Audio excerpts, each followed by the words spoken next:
The Alpo Show, the human spirit experiment with Het-Heru, talking about chakras. The show starts now.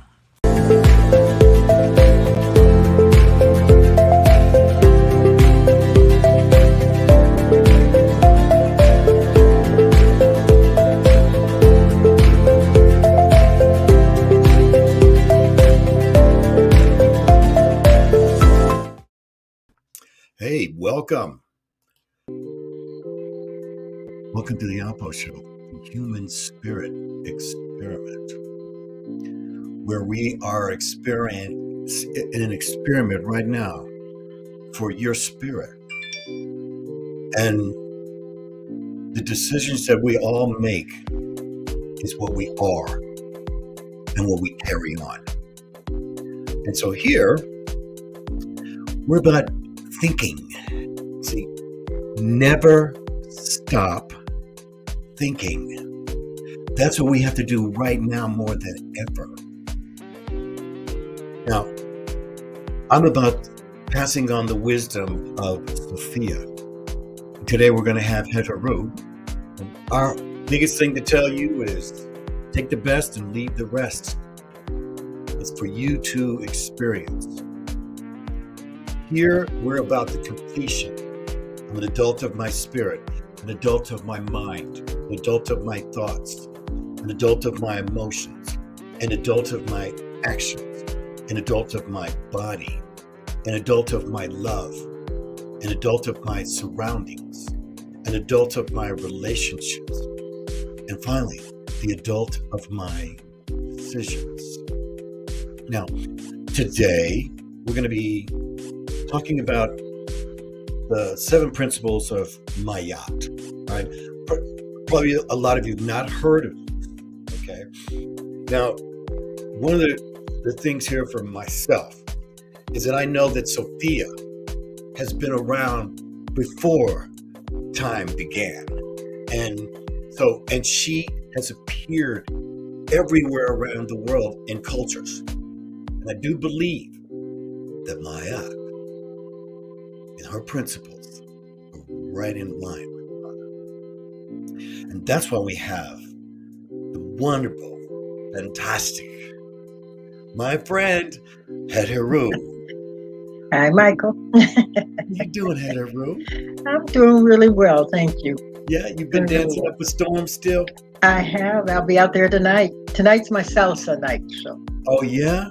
Oh, So yeah. you're doing those turns and stuff like that? and doing Well, that's, you know spins? what, I remember when I first came to Vegas and I went somewhere to dance salsa and a gentleman came over to ask me to dance. And so we started and he says, oh, you do old school. I didn't know what he was talking about. I just know what I learned. And so I had to ask a Puerto Rican friend of mine, what was meant by that? She says, oh, the younger folks that are doing salsa now are doing a lot of spinning and whatever. I am into African rhythms. And so my approach is what you'll find a lot in Cuba or Puerto Rico or some of these places where the emphasis is on the African rhythms. Oh, okay. Oh, Cool. yeah. Yeah, I got to get out and do a little dancing myself. Yeah. Yeah, Dancing's wonderful. yeah. Well, I did some cooking today. I made gumbo, a southern Ooh. dish. Yes. I'm going to go see my mom this weekend, so I'm going to be. I made her some gumbo. That's her favorite, and Mhm. I inherited her ability to repeat it. That's So she, cool. So you went yes. to Louisiana? That's where she is No, in Louisiana? my mother's in a memory facility, and has Oh, been there okay. for a while. Yeah, so I go down there Okay. and visit her. She's a little bit of a drive, Mhm. and I try and get down there as much as I can to go see her. So Mhm. yeah. So anyway, so we're going to be talking about these 7 principles, Right. and so we did truth last week, Right. and today we're doing righteousness. And Mhm. I want to just do a brief on what we talked about last week for those who are first coming in, and just bring up a little bit about the principles before we get into it. Okay, so if I'm talking about, which we often do every week, about the oils, the sacred oils that were channeled to me from my spiritual guides, whom I call the ancestors, and whom I believe came from those ancient times when Egypt was known as Kemet, meaning land of the dark or burnt people. These folks lived by the seven principles of Ma'at, the 42 laws of Ma'at.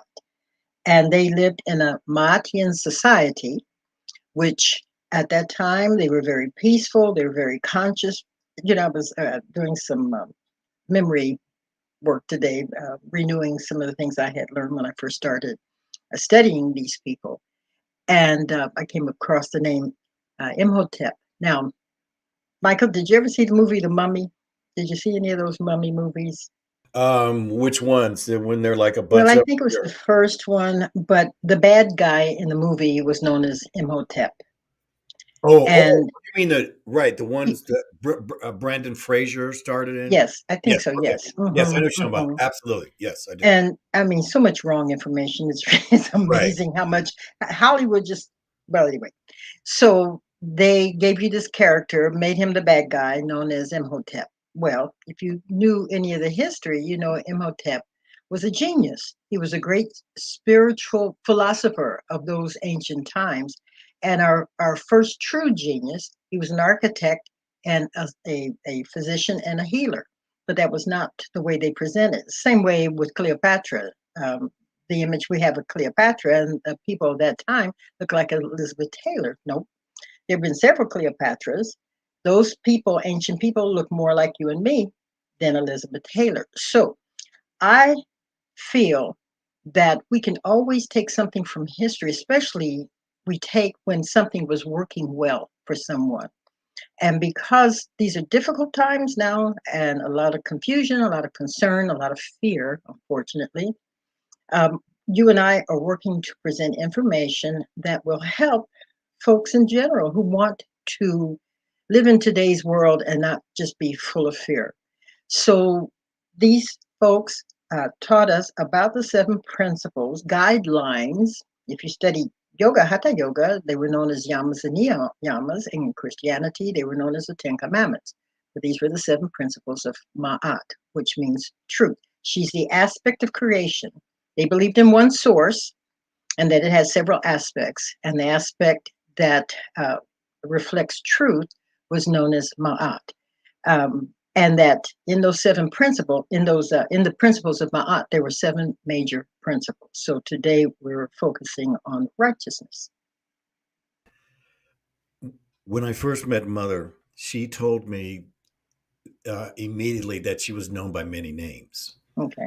Okay, and so that's how she introduced herself, and so but that was one of the first things she said. I am known by many names. Mhm. You'll find them out, and so this generally is what drew me. Now, um, it also now, I have studied this other thing. I'm going to bring it up, and it's actually an extension of what you're talking about, which is the 42 ideals. Right. And I love the ideals, Right. first thing and foremost. Right. And again, it comes back down. See, now it doesn't matter. These were the great ideas. It doesn't mean everybody followed them. By the way, everybody has a free will.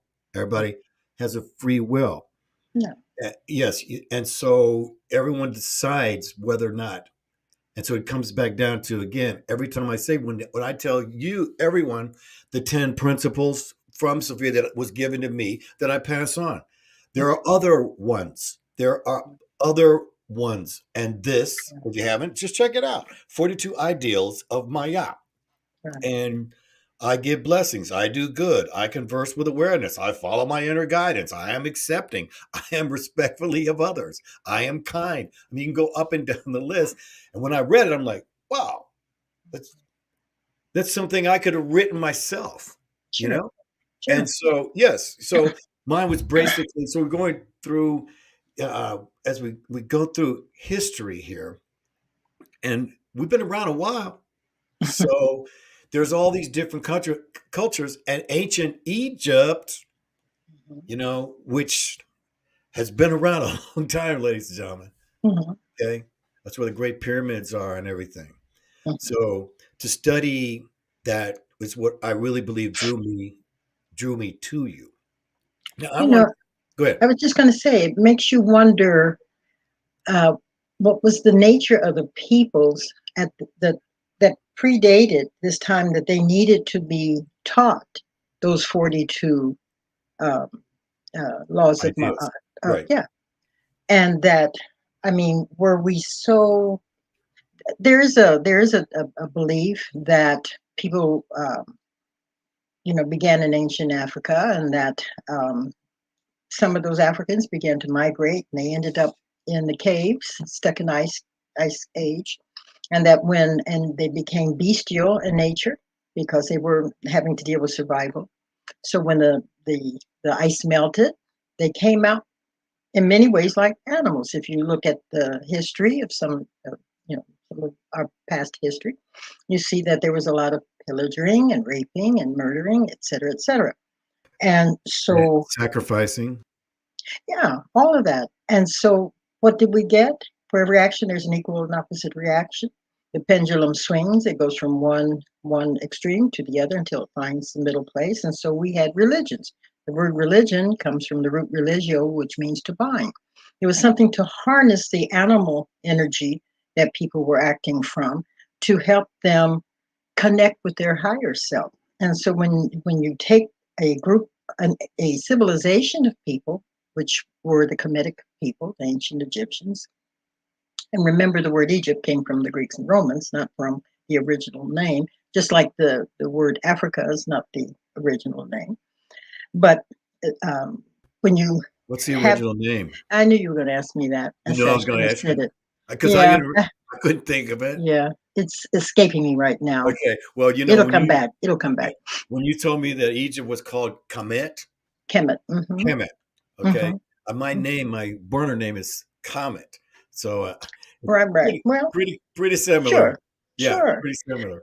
And I wish, like I said, I'm very, very, very blessed because what happened for me, I got to a place in my yoga training that once again in my life, I had questions that I wasn't receiving the answers. There were a lot of things that I had learned from the Egyptian and the Eastern rather culture, the Indian culture and teachings, Hinduism, etc., that were very helpful to me. However, because I'm not, there were things that just I missed. I didn't speak the language. I didn't study I didn't consider myself a Hindu.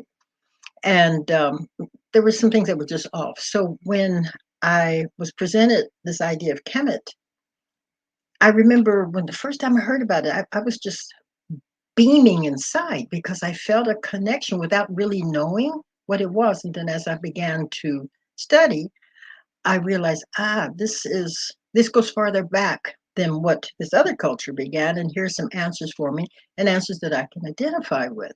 And so having something like the 42 laws of Ma'at, where it's just basic stuff, like you're saying, I don't steal, I don't kill, I treat my body well. These are just obvious things that we participate. But where were we before that we had to have these obvious things to help guide us in life? And then to take, you have an answer for have something to say about that? No, no, no. I love what you just said. Okay, Hmm. I Oh, love what you just said. That it came from a place where there was a violence, there was yeah. survival, there was the survival of the fittest. God, we could go way back on all that. Continue on. I'm sorry. Well, and isn't that kind of like what we're going through now? I mean, maybe not to that degree. I can remember um, in the 60s when the Vietnam War came about, and young folks were, my generation was resisting, we were resisting this Vietnam War. But it was also reflecting the change in consciousness.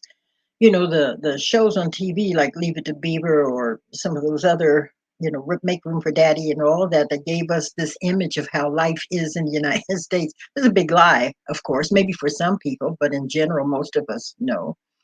but we and just the idea of the romance of war, over here, over there, that whole with what's his name, Wayne, John Wayne and those folks, and making war look like it was something to be romantic. And then the Vietnam War came, and a lot of those false ideas were being challenged. And it was the young people that challenged it. So here we go. We're having this same thing where young people, and in that time, my parents and especially my grandparents, they were my aunts and uncles, but they were like grandparents. They were born in the late 1800s and saying, what is this? Well, this is what we're going through now. It is a reflection of the Aquarian age. Um, why? Okay, all right. So when we grew up, I grew up in the Vietnam War. So did I. Okay, and Hmm. just to add to the comment, so we watched movies growing up as a kid of World War II movies. Right, John Wayne was the star, right. and there was this romantic thing about going to war, and that's That's right. how it was portrayed. Now, Even dying looked romantic. right. So now, when the Vietnam War came, there was Right, television right. and there were news, and it was every day. Now, you used to see the clips of World War, and when you went to the movies back in them days, you see a Mhm. clip. This is in the 40s and 50s and in the early 60s.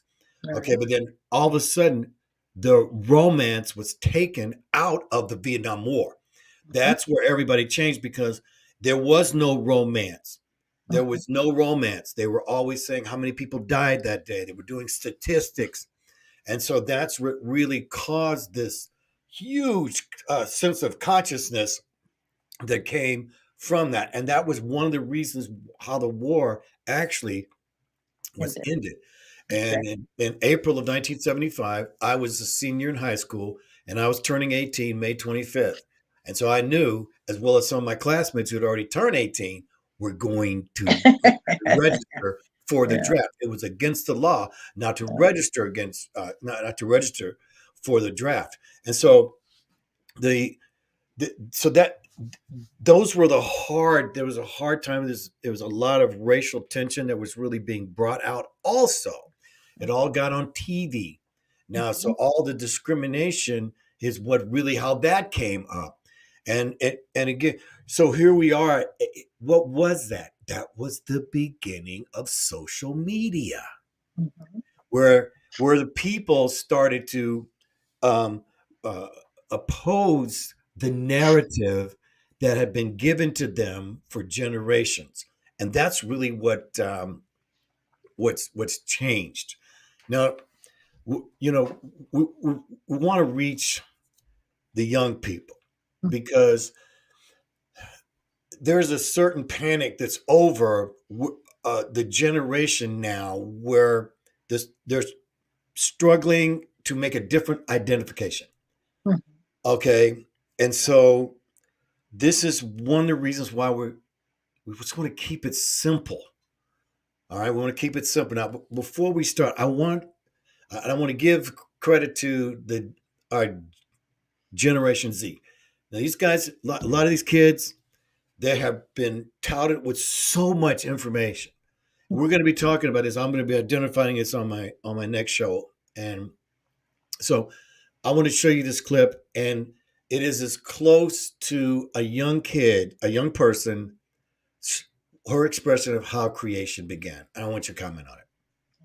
Relativity is what Einstein is famous for. In his calculations, he started to realize that the universe was not eternal, it had a beginning. Now, this leads us to the law of causality. Everything that came to be needs a cause. So, Einstein clearly knew that if the universe had a beginning, it needed a cause. Let's go to the Big Bang Theory. There was no space, no time, and no matter before the Big Bang. The universe emerged out of nothingness. What does that mean? Since it's impossible for the universe to be able to create itself because it didn't exist in order to be able to create itself, nature and the universe itself was just a big effect that was caused by what are we left with? An extremely powerful, extremely intelligent, precise, given the precision that our universe was created with, personal entity that is capable of existing outside of time, space, and matter. That can't be nothing but God. I like what she said. I think there's a lot of truth to what she said. She'll grow Yes. and with life experience, she'll possibly get even a greater perception of it. Because, all right, you know what she reminded me of? Those of us back in the 60s, we'd smoke our as boo, you know, and we would, or drop acid or whatever we were doing at that time, and we would sit around and do our philosophizing, you know. But at the same time, it gave us a certain level of awareness. So this child, you know, I don't know her. She looked like an actress that I've seen in the movies, but I don't know if that's her or not. But I thought there was a lot of truth. That was, I think, what she's basically saying is that the information, the way that our knowledge of what we call God has been taught to us, she sees it on a greater scale. She sees, she has a sense of what she feels is the beginning. One of the things that was given to me was I asked the question. I'll just be blunt with you. I asked Mother, how Mhm, did the world get created? mhm, And she said, by a thought. mhm. I think that's true. And so what this young lady, she got all the way to where she got to, that there was a God. Mhm, And okay, but and so there's the thought. See, everything is about thought. It begins with thought. So being an adult of your thought, your mind, because you are what you think about. Um, so when she said that to me, it just clicked. It made sense. Well, it had to be by thought. And mhm, that's the difference between her mhm. And of what? creation, how Di- creation came about. I'm sorry. So that's the difference between her and how creation came about. Is No, that no, what that you're saying? that how creation came about was by a thought. Oh, okay. Yes, Eh, Okay. yes. And Gotcha. so that's, there's the difference is that mother can create Okay. by thought, Right. Right. and there's the Okay. difference, and there's a Mm. difference there. But when you study the esoteric sciences, I mean, that's basically, as I've said before, that we, as an understanding of the Aquarian age that we now live in, is recognizing the individualization of one's sense of divinity. That we are, I am that I am. And so we are the creator. We are constantly creating the universe in which we're living, as you said, through thought. However, we are perceiving the universe to be, and our experiences that we're to have in life is what's manifested before us. So we can truly take our power back by choosing to think on the things that we want to experience in life. And consequently, see, I spent so much time studying the idea of a presence outside of me. I only began to take my power back when I recognized I am that I am. It's like my guides told me that which I'm attempting to be, you already are. And so if I can accept myself, you know, not wanting to do like the 42 laws of Ma'at, guided by those laws that I'm not here to harm anyone. I'm not here um, to steal or to any of those other things.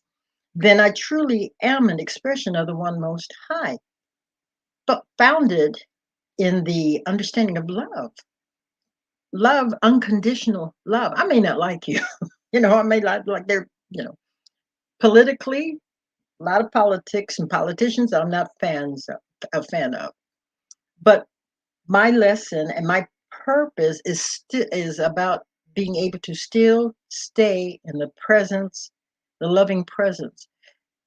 As I'm saying that, I'm getting a real strong hit about that which we call the creator has to be a creator of love. Because Lord, what a mess we would be in if it wasn't, if it was all about the ego and the sense of separation from this one source. But if we make that union, that connection, that oneness with the understanding of our divinity, and that we're operating from a loving presence, then that was what I've talked about before. That becomes the collective, and that consequently makes the biggest change in the world. That's what we did in the 60s. We started with, the love children, or whatever we call the flower children, but it was all focused in love. Well, this is what we have to do now. But we're doing it from a greater sense, and especially these young folks. What I think bothers me the most is that my age group, or the one, is that they're giving a message to these young people that there's no hope. Okay. There is hope. There is but one source, all knowing, all powerful, ever present. And that source is you.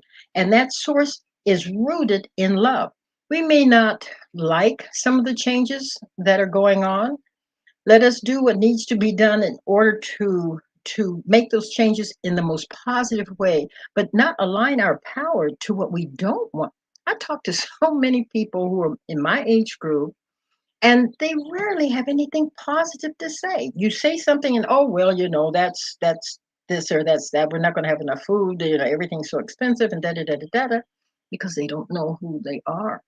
But if we understand that we are the individualization of this one source, that we are God in action, and that our understanding of God, okay, not as some mean being up in the sky that's sitting back with a list making judgment on us, that this creative energy that we are an extension of is rooted in love and intelligence, then we're going to have a different experience in life.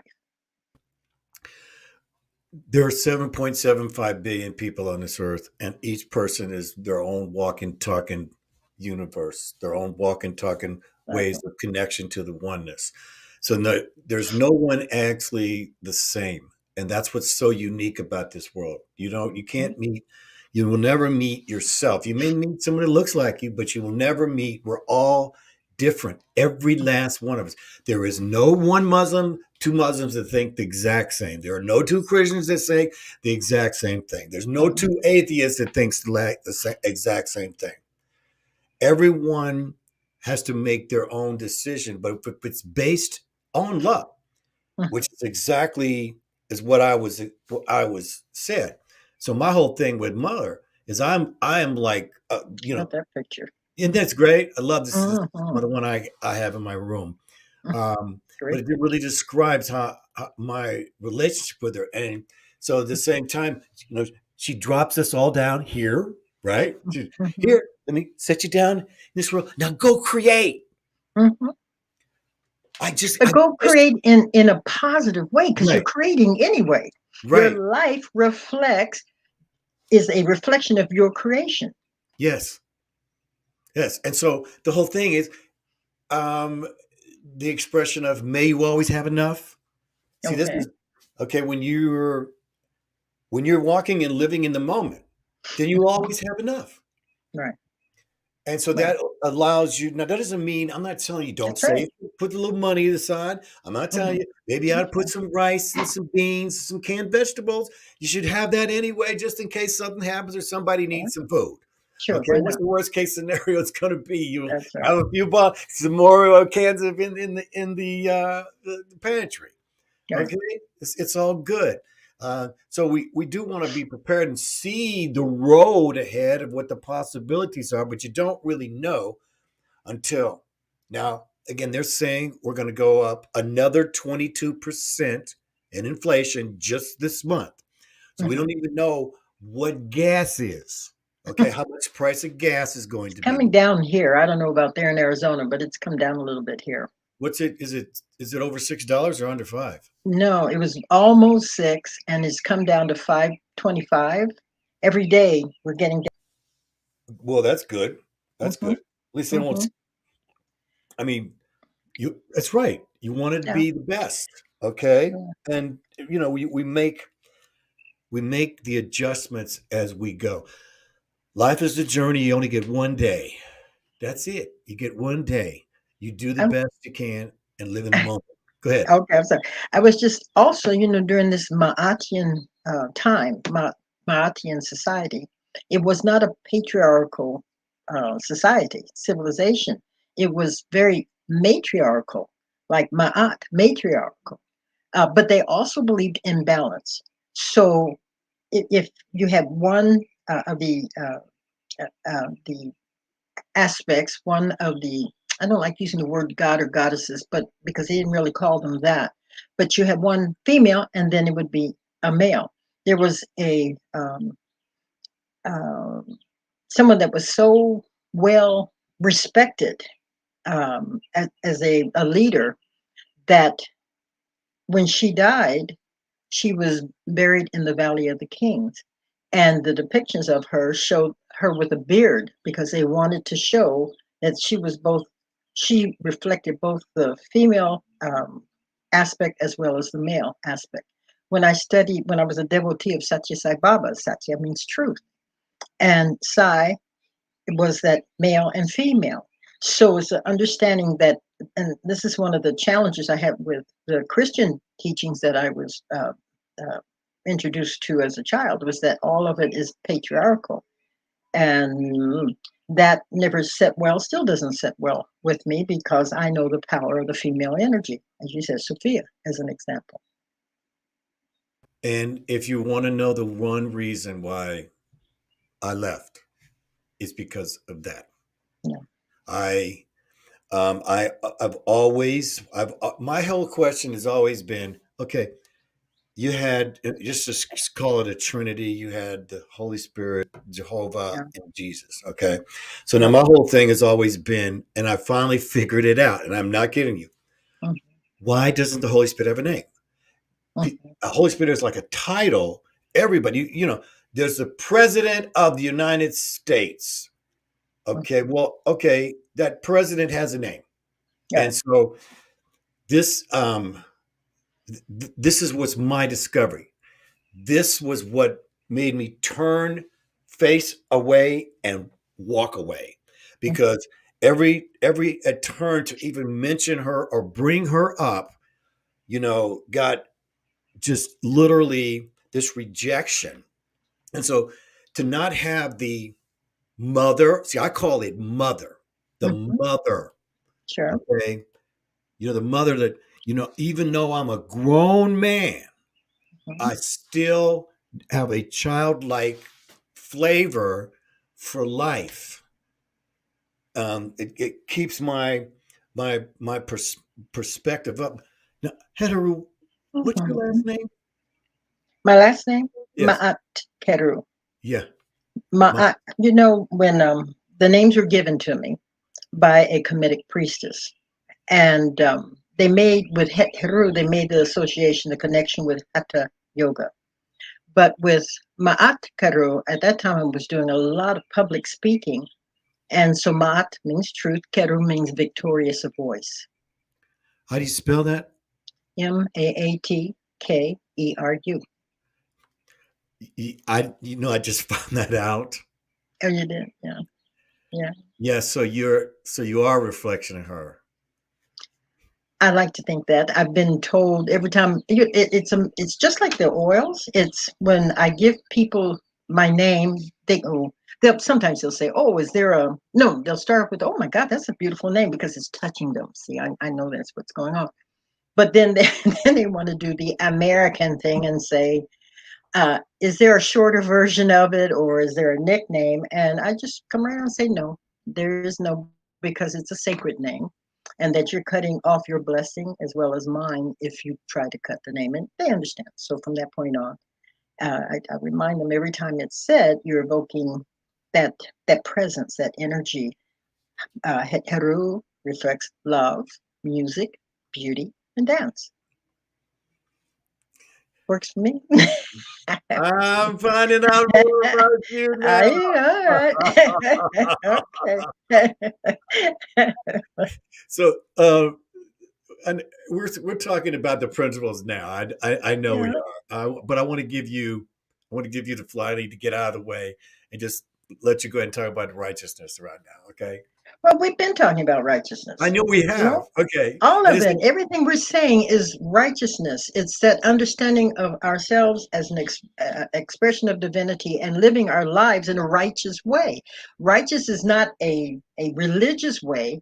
And you've seen historical um, um, books or whatever where the person feels, was it was it Saint Francis of Assisi who used to beat himself?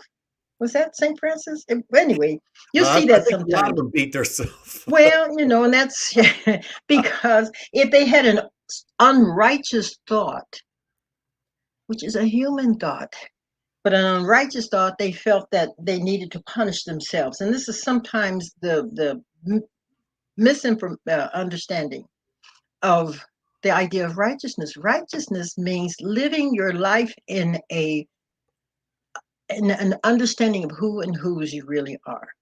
Non-stealing, non-killing, not wanting to harm no one, but at the same time not wanting to harm yourself, not wanting to, and not allowing somebody to take advantage of you. You eat what works for you. It was a big deal for me when I started eating meat again, because I had the way I was introduced to yoga. Meat was a wrong thing. My yoga teacher, my mentor, you don't eat meat. That was what we did back in the 60s and 70s. And so for me, I cannot speak for anybody else. For me, it did not work well. And I was vegetarian for 35 years and became severely anemic. I did not understand that. And I attempted all these different, back in those years, we were doing everything. We were doing macrobiotic eating. We were doing, no flesh. I guess what people now call vegan. They say vegan, I say vegan, all sorts of things. And so I did a lot of it, and I had the yoga studio. I was one of these folks that really was telling people, oh, no, don't eat meat. My husband and I did lectures, all sorts of things to get people to become vegetarians. And I guess that was necessary at that time. Maybe with my own spiritual growth, I needed to do that. But what happened was that I became severely anemic. I found a nutritionist up in Santa Barbara. I had, people were calling me yellow. That's how anemic I was. And he says, you need to. We tried chicken. So I said, listen, if I'm going to feel better by eating a little chicken, I'm going to eat some chicken. So I did that. It wasn't enough. And he said, no, is an amino acid in beef that your particular blood type needs to eat. And so once I started doing that, and I'm not like eating hamburgers all day long, and I don't eat pork, Are you all it's, positive by any chance? oh God, no, I don't think so. I Okay. don't think so, but I need to look it up again. That But I is don't think it the was so yeah, that. that's the blood type that's supposed to eat meat. So Oh, well, I just, just I'm gonna checking. look it up because you're not the only one that's asked me that. Especially when I say things like that, folks want to go, "Oh, all I know was I didn't feel well for 35 years." And when I did start bringing, well, I'm not gonna say all 35 years, but a lot of those 35 years, I just didn't have the energy. And when I started adding meat, beef to my diet, things changed and I started feeling better. And I can always tell the difference when my body is saying, hey, I need this amino acid here.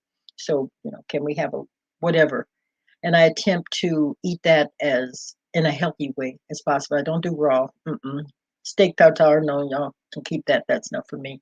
Or prime rib when folks say it's really bloody. That's an individual thing. If that works for you, more power to you. But for me, I like it cooked. Well, I'm going to change the subject on you here too, because what you're talking Okay, about. No, I'm going to, no problem. you're not going to believe this is similar Getting to, hungry. no, but I'm going to give you a right turn here. It's going to be Okay. similar in a sense, but okay. All right. So one of the things I've been looking at here is the Generation Z here. Now, Okay. according to statistics, and I'm being general here, that of the Generation Z, that 20% are now becoming transgender. Okay. Yeah, that's interesting, isn't it? Okay. Mhm. And so now,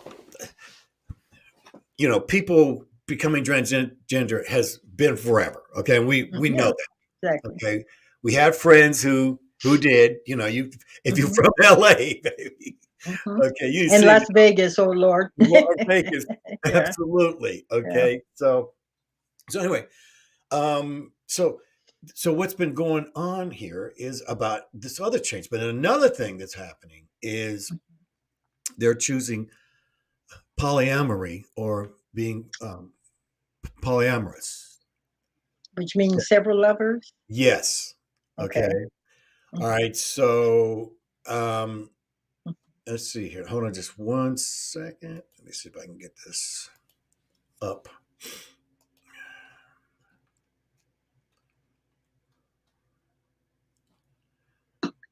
Um,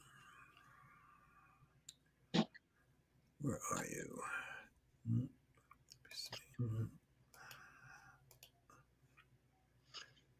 I think I got it. Let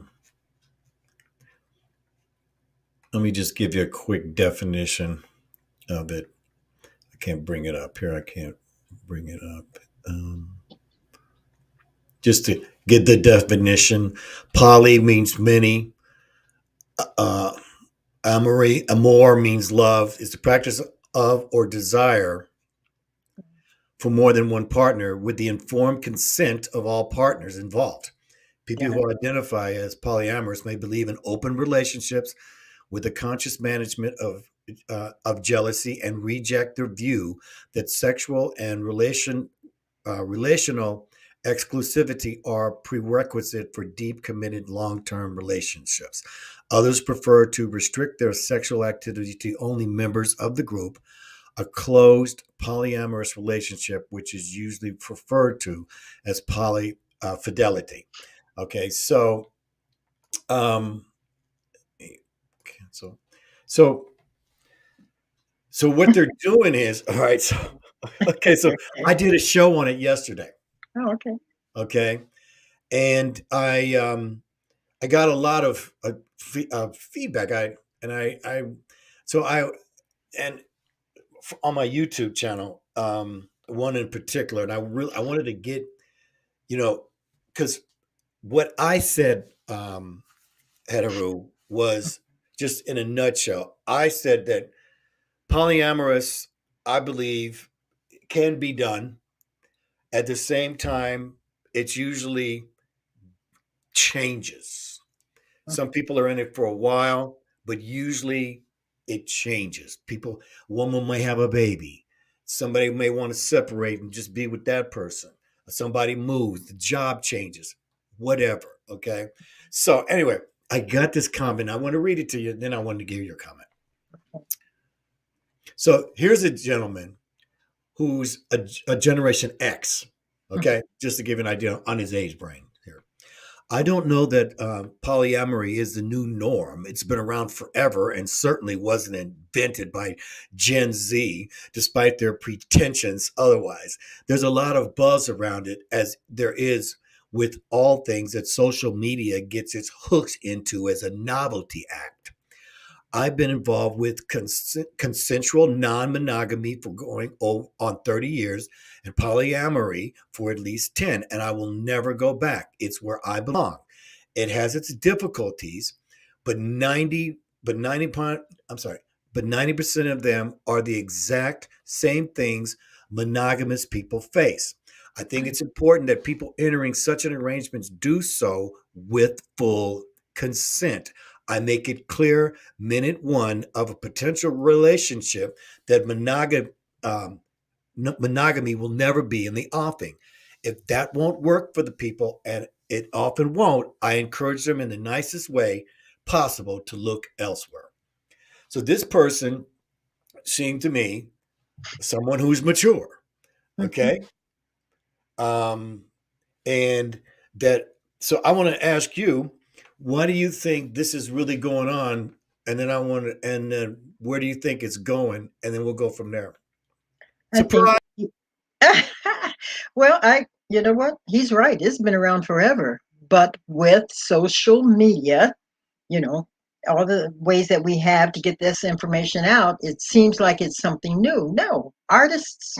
We look at the history of artists and politicians and one else that's been around. I had a friend years ago. She was a dear, dear friend of mine, and she was totally against monogamous relationships. And I remember at the time, I was obviously, well, I wasn't married at the time. And she was arguing the point with me. She says, I don't understand why you're choosing this. This was not um, what nature really has in mind. This is something society has forced on people.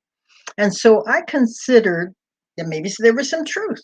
Now, I didn't sleep with these guys, but I tried to date. Didn't work for me. Just by my nature, I am monogamous. So once again, you have to do what's right for you. And most importantly, be honest. Be honest. Like he says, he tells folks, hey, this is what I'm into. I'm not into the other. If you want to participate in this with me, more power to you. I've known many people who uh, have those types of relationships, but not for me. And it would be different if this was something new, like you were talking about the transgender folks and whatever.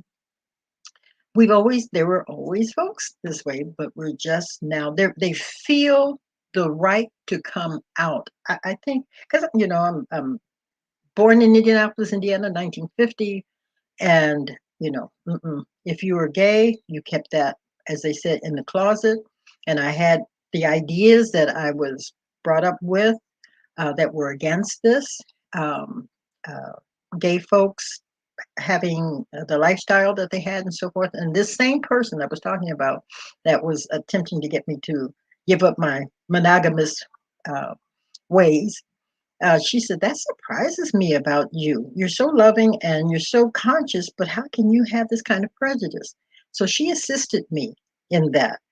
I like the fact that today I don't have those same attitudes. I think what a horrible life somebody must have lived, that this is their nature and they have to keep it closeted because society is dictating how you're supposed to live your life. So I agree with the gentleman.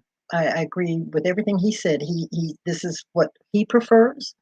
There are certain churches that have, several people. There's one man and several wives. I mean, that this has always been around. Yeah, that's polygamy where they're marry 'em, which I Yeah. looked into. I looked into that. Right. I was like, I'm going to compare. Next one's going to be polyamory or polygamy. Mhm. What's the They're just named words that they're yeah. using. Yes. Well, Mhm. one they all have a license again. So I want to give you my take on this. All right. So this part of this with the Generation Z is they grow up first of all in social media, bombarded in social media. Also, they come from the next generation above them, which I can't even remember. Which it's not generation. I don't keep up with them. I don't either. Believe me, I just heard it. Mhm. Okay, which I just interested that it was Generation Z. Why it was Generation Z? Mhm. Anyway, and so those are the ones who are in college now that they're teaching. And so they grew up in social media. I mean, literally, it's been the last about 20 to 25 years where social media, where it just started with the internet, but then it just really started getting bigger in this century. I mean, really big. Right. It's not like it wasn't, okay? People had cell phones, but you were able to see the internet. Now, another thing that is, I think a lot of reason is because they're jam packed together. So they're much more. If you look at it, how I'm studying it now, I'm seeing that these kids can't literally afford. They have to afford an apartment or a car. So now, if you have to have a car, then Right. you can't afford an apartment, and you'll probably rent a bed in a room with Yeah. somebody else. Yeah. Okay, so that Yeah. lack of privacy is bringing them together, and because also the financial strain, Mhm. um, that's been placed upon them different than us. I mean, yes, what's interesting about us is here we are later in our life, and what we're supposed to thought we could live on even 20 years ago, right? It's like Mhm. you can't live on what you know you made 20 years ago. Okay, it used to be when I graduated from high school, you made $400-500 a week. You was rolling. Yeah. Okay, now you need $400-500 a day. So I think this is really bringing them together now. You know, and also, back in my day, it was we called it cheating without getting caught. So Yeah.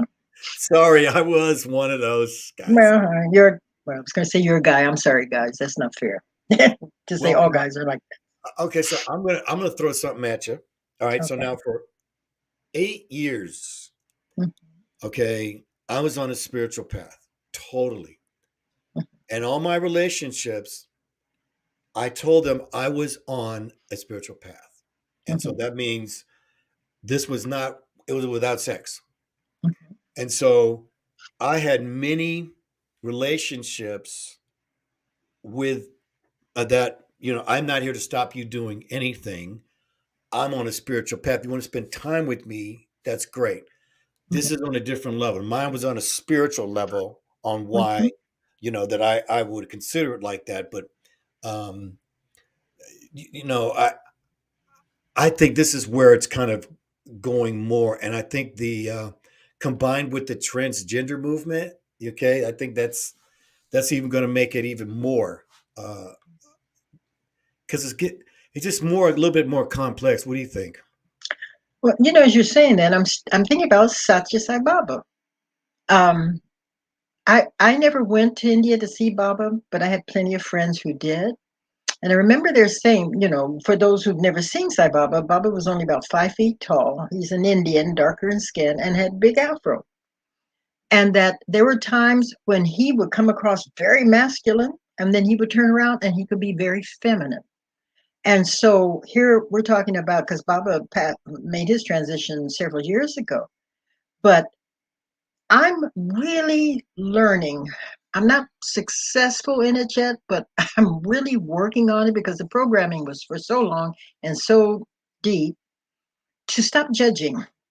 Okay. You know, if it's not affecting my life in a negative way, I need to stop judging and accept folks for whom they are and know that they are spiritual beings on the path that they are to take. What's his name? Caitlyn Jenner, who used to be Bruce Jenner. Mm, I Yeah. look, that's that. I still have difficulty with that. But at the same time, I cannot judge this person. This person is on the path that I guess she considers herself she now, is taking. And so rather than to give that too much energy, I focus on something else, something that will reflect. I focus on accepting Caitlyn Jenner for Caitlyn Jenner, and the what a interesting path. You come in, you are thought of as a man, quite an athlete. You receive certain fame, you've been married, you have children, and then for whatever reason, something happens in your life where you say, "Hey, I've been living a lie." And consequently, I have to come forth and speak the truth. This is who I really am. And to be brave enough to step out and reflect who it is that you believe you really are. I will say, Bruce, that was a Okay? gut buster. Yeah. I always, I know he got into the Hollywood life and everything with Kim Kardashians and everybody. Mhm. So it was more that, and I didn't pay attention to him, but at one time, Bruce Jenner was absolutely one of my heroes. Of course. And I love them thighs. This guy Yeah. had thighs, we were like, Yeah. gosh, I need Yeah. them thighs, you know?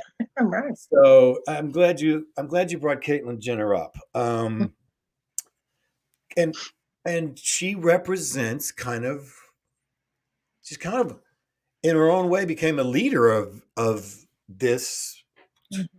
transgender movement, but she's very conservative. by the way. Right. So, Now, I'm going to be honest with you. I I don't see Caitlyn Jenner as a woman. Okay, I don't, right. because there are certain experiences that I have had as a woman that I don't believe Caitlyn. For example, menstrual cycle. Only another woman can understand that, and or having children or whatever. However, I don't have to see Caitlyn Jenner as a man. So I see Caitlyn Jenner as transgender. This is trans means to change your gender, but it doesn't necessarily mean that now you're a woman, because I don't see Caitlyn Jenner as a woman. Well, she got on the cover as Woman of the Year. I know. When I Well, saw hey. okay, when I saw that, I was a Yeah, little, yeah, I was a little yeah, shocked a little bit, only because yeah, I just think it needs to go to a real, full ministrating, baby making yeah, woman. Now, yeah. you I know, agree. I agree. But I'm going to respect her change. And I think that what may eventually happen is that we will have male, female, and whatever this third um, reflection of life. Now, if it's called transgender, I think eventually the name's going to be something else. But it doesn't have to be. I don't have to look as, because I see men who are who are making their changes in. They're wanting to be women, and so you can look at them. You can say they're men. They still have the masculine look, but they're now wearing wigs, or they've let their hair grow, or this or that. I don't look at that person and think, oh, well, that's my sister. I don't see that. So I would be lying to you if I did. But I can respect who it is that they are transforming, or becoming, or desiring to be, whatever that is. So, yeah, the experience of, I mean, go back to Bruce. I mean, I'm sorry, Caitlin, yeah, man. yeah, He's sure. such um, he was such a big figure All right. who did it. Now, I've seen Caitlin in many interviews. I like her. Okay.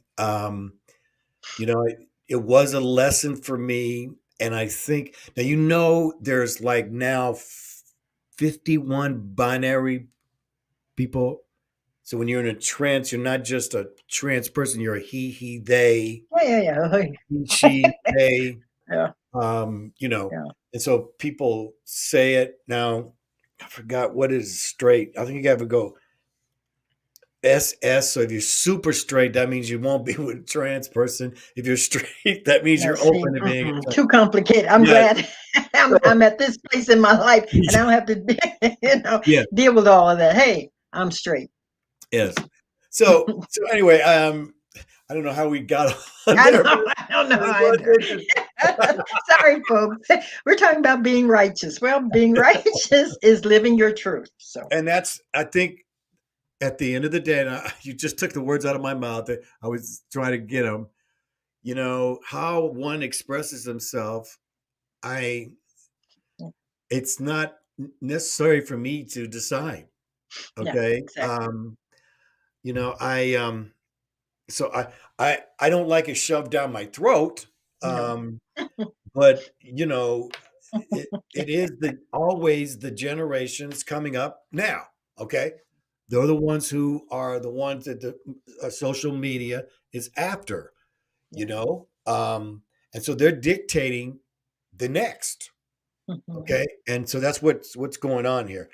I think May there's a I lot may of I also remind yeah, everybody what we've been saying earlier? Remember the power of thought. So if we, as their elders, can teach them that they manifest through the power of thought, then social media won't have as powerful effect on anyone, as it won't be the herd. It'll be the individualization of one's own sense of divinity. well said and well done. I'm so glad we just get to talking and it all comes out right. Yeah, We're all trying to be the best person that we can. Um, statistics show that also that this generation is one of the highest suicide already. Okay, and part of that is the drugs now. So there is a concern to keep it simple so that you can hear these common words like truth and righteousness of you know and my dad says you fall down, get back up, Mhm. get back Yeah. up. So we're at the top of the hour. Your final thoughts, milady. Well, in the Indian teachings, there's the idea of the law of karma, and that the folks incarnate in order to evolve and to grow and to free themselves from the things that held them back in the last life. And so, things that I look at now that are taking place that I don't understand with people, whether it's physical ailment, mental ailment, as in suicide, or emotional ailments, I can look at that and the Indian teaching of the law of karma. I believe it's someone that's coming in to complete something that they need to do in order to free themselves to experience a greater sense of their own divinity. Well, thank you so much. We want to give you where's your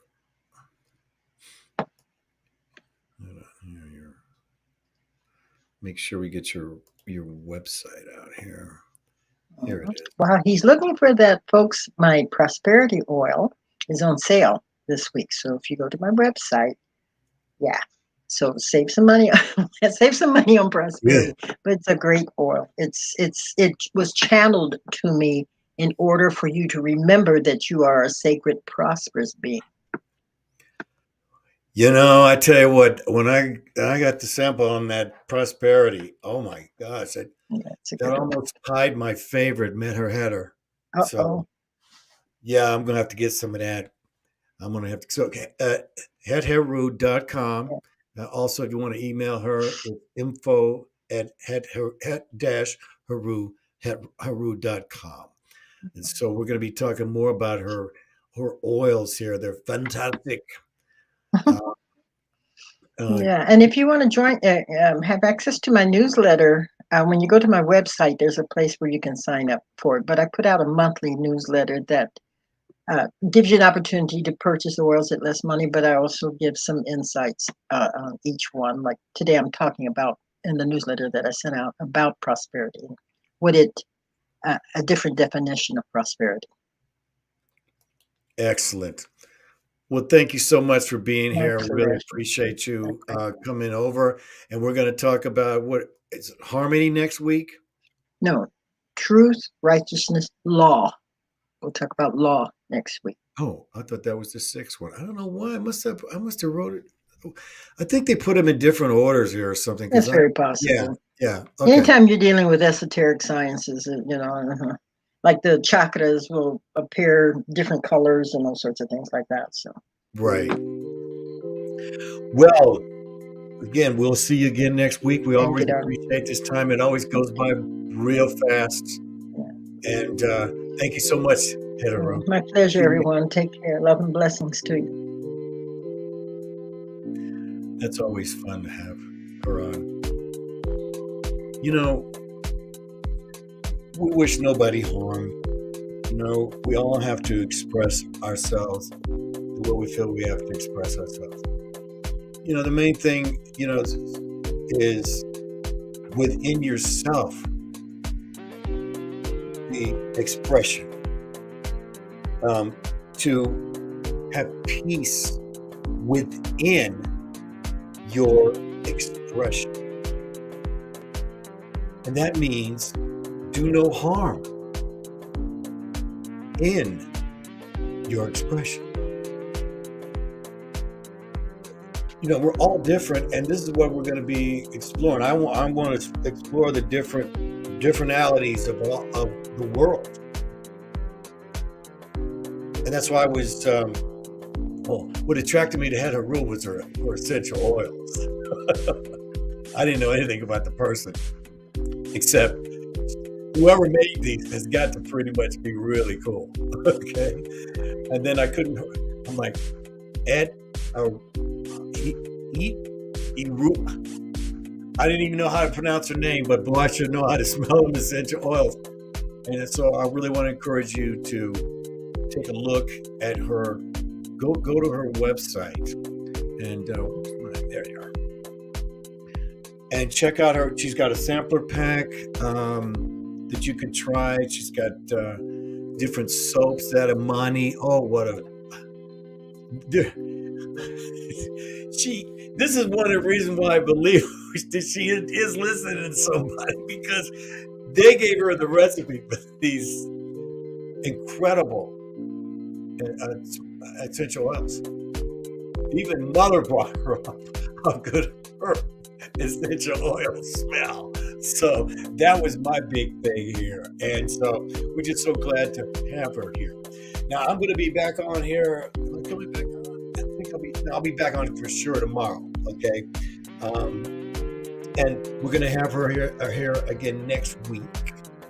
So thank you so much. Now remember here, I forgot to ask you all this, but please, I need you to subscribe to my channel, and I need you to press that bell for me, because pressing that bell will get you the access to when Het-Heru and I are on, okay? But you've got to press that.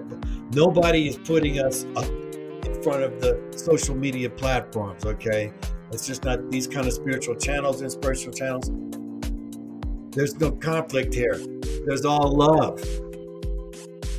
And so, on behalf of Het-Heru and I, we both love you, and we wish you many blessings. Remember this: count your blessings for 3 days in a row. 3 days in a row, and you're going to see a big blessing. That's why you should always count your blessings. You count your blessings, that means you're going to have more to add to the count. This is the Outpost Show, the Human Spirit Experiment, signing off.